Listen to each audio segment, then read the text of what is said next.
کالی حویلی کا بھوت۔ پنجاب کے ایک گاؤں کے باہر ایک پرانی حویلی تھی جسے لوگ کالی حویلی کہتے تھے۔ وہاں سالوں سے کوئی نہیں رہتا تھا۔ گاؤں کے بزرگ کہتے تھے کہ رات کے وقت اس حویلی میں ایک سفید کپڑوں والی عورت نظر آتی ہے۔ گاؤں کا ایک نوجوان حمزہ ان باتوں پر یقین نہیں کرتا تھا۔ ایک رات اس نے اپنے دوستوں سے کہا، یہ سب فضول کہانیاں ہیں، آج میں خود جا کر دیکھتا ہوں۔ رات کے تقریباً 12 بجے حمزہ ٹارچ لے کر حویلی میں داخل ہوا۔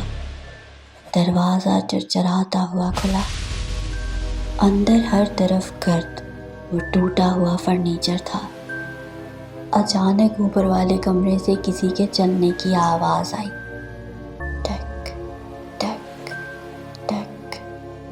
حمزہ کا دل تیز دھڑکنے لگا، مگر وہ ہمت کر کے سیڑھیاں چڑھنے لگا۔ جیسے ہی وہ اوپر پہنچا، ایک ٹھنڈی ہوا چلی اور ٹارچ کی روشنی ہلنے لگی۔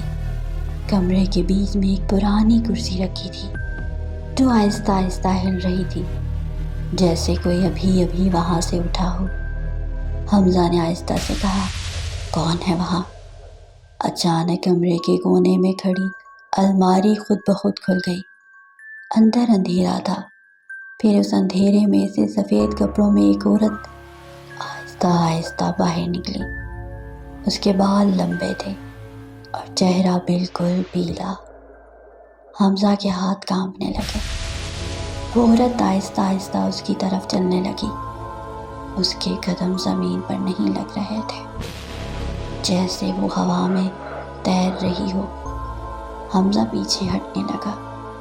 اچانک وہ عورت اس کے بالکل قریب آ گئی اور اس نے سر اٹھایا۔ اس کی آنکھیں مکمل سیاہ تھیں۔ حمزہ خوف سے چیخ کر سیڑھیوں کی طرف بھاگا۔ وہ کسی طرح حویلی سے باہر نکل آیا اور گاؤں کی طرف دوڑتا رہا۔ جب وہ گاؤں پہنچا تو لوگ اس کی حالت دیکھ کر حیران رہ گئے۔ حمزہ صرف ایک ہی بات بار بار کہہ رہا تھا، وہ ابھی بھی حویلی میں نہیں ہے۔ لوگوں نے پوچھا، تو کہاں ہے؟ حمزہ کانپتی ہوئی آواز میں بولا، جب میں بھاگ رہا تھا وہ میرے پیچھے نہیں آ رہی تھی، وہ میرے ساتھ ساتھ چل رہی تھی۔